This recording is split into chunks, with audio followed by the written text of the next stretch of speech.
You have a lot of potential. Will it reach the heavens or just make you great at some of the things you would love to be better at? Nobody knows the ceiling of any given person. We do know one thing. Most people never make it far because of a variety of issues that holds them back. I want to explore one particular in this video, that it is dangerous to compare yourself with many people at once.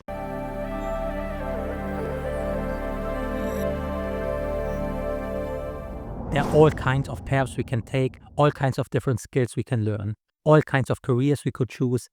There's a mixture of things that makes us unique, but at the same time, there are plenty of people that have made it in what we will eventually choose as the path we walk and the skills we learn. Oftentimes, these people show us the way by being examples of not only clarity in what paths there are, but also what it means to reach mastery in those. How does real success looks like? They show it to us. Let's take the path of becoming a therapist and the skills related to it, like how to listen, how to do motivational interviews, but also learning the psychological issues, including illnesses of people, and many other skills you will need.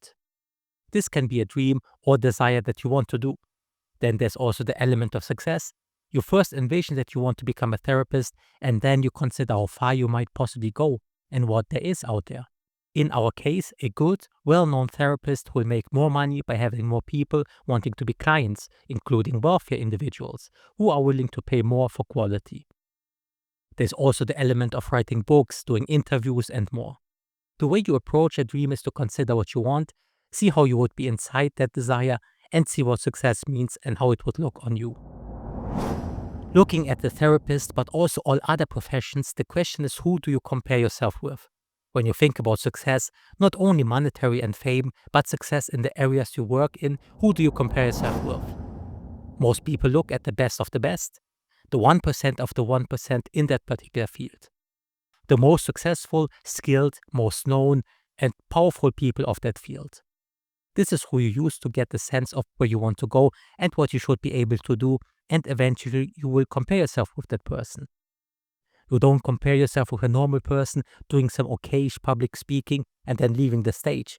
If you want to be a public speaker, you compare yourself with the best of the best. You look at the ones that are earning the most amount of money, are the most respected public speakers, the ones that really elevate the stage into an experience. Beyond the skills and success of that one field you want to go, you also have many other areas in your life. Sure, therapy or public speaking might be what matters career-wise, but there are a lot of other areas every person has. Relationships, be it lovers, but also friendships, connections with other people, family life, your weight, your style, how you speak with other people, your non-career abilities, your charisma, your cooking abilities, your running abilities, do you work out?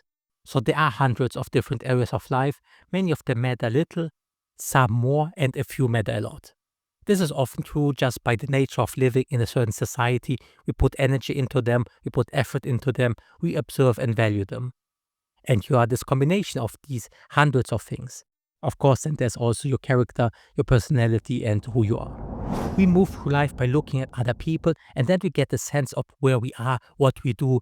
Do we do it right? Do we not? Is there a lot to improve or not? Are we quite good already? We compare ourselves with other people and look at them and what they do. This is not only fine, but necessary. Otherwise, you can't expect for you to envision certain futures, certain great things, if you don't have any comparison, if you don't know what to look for, if everything around you is dark, you will not only not know where to go from here, but you also won't be able to see into the future and dream of more than you have right now. There's a reason smart people suggest that if you lack finances, you should walk around in richer places to see what is possible outside of your neighborhood. If you're asked to speak in public while never having seen anyone else ever speak in public, you might approach it in a way that will be really bad. Maybe standing and reading from a piece of paper in a monotone voice. When you watch the best, learn from them, and practice, you will realize you can actually present with energy and charisma and enthrall the people that are watching. If you don't know, you don't know. If you've never seen one, you might not understand that you can use presentations and all these elements, or not use them at all. Something else to consider, without comparison, without looking at what other people are doing, you will not be able to move as fast and as far as you can with it. Because you cannot expect to do and figure out everything that other people have already figured out. This is one of the reasons why you are strongly encouraged to read books by every person that is knowledgeable in personal and professional development. You read books partly because what they have learned through many hardships for 20 years plus, you can then learn in one reading session. Of course, it is not the same level, but still you don't need to learn everything from scratch. The problem is twofold in this.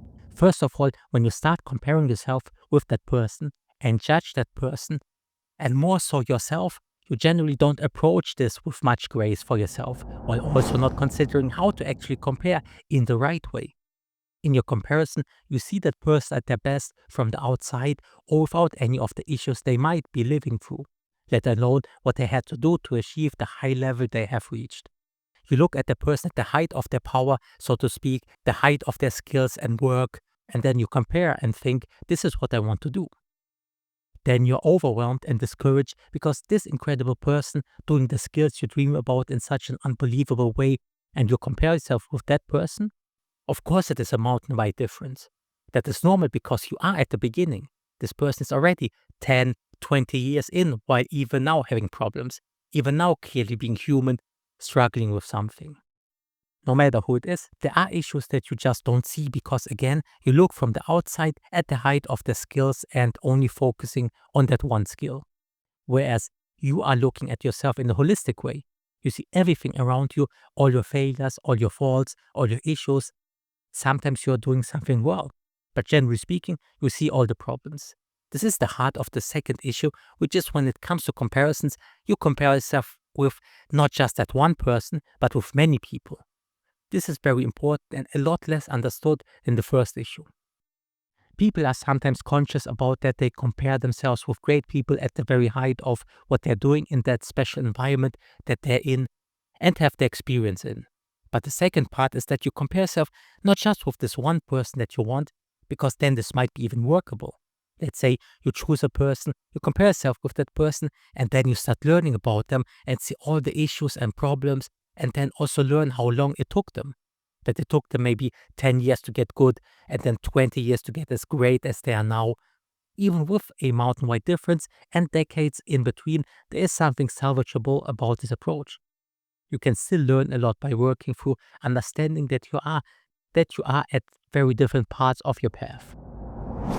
This is a different level when you see how most people compare themselves to many different people, all at a high level.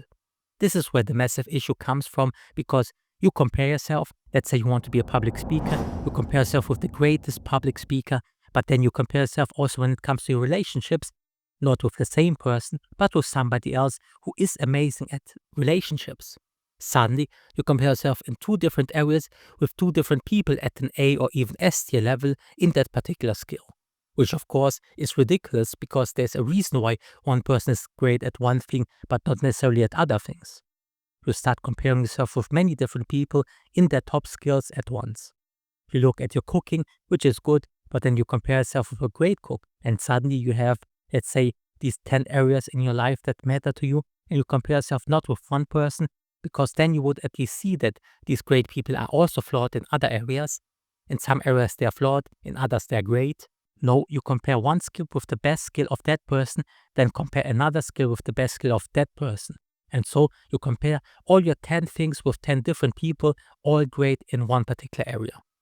Of course, the overwhelm is gigantic. Of course, this is a monstrous idea that you suddenly somehow bring into yourself. Make it part of your self-esteem, confidence, and overall view of the world. This is something that you need to critically evaluate and hard stop doing. If there's one person that is not only great at one skill, like public speaking, but also quite good at relationships and cooking, then you have at least some resemblance to reality. You can study that person, see how he or she did it, and for how long. There's a chance for a blueprint that you can work on, and this might even be a good thing. You can certainly be, and probably should be, very ambitious to how far you can work and improve yourself. This is good. Comparing yourself to many people at the same time, this is where it becomes ugly. This is where it becomes bad, because how can you expect yourself to reach this level? This can destroy you and stop you from ever doing anything. And it makes sense. You merge 5 to 10 people together and imagine yourself to be able to beat this alone. Of course, this is overwhelming.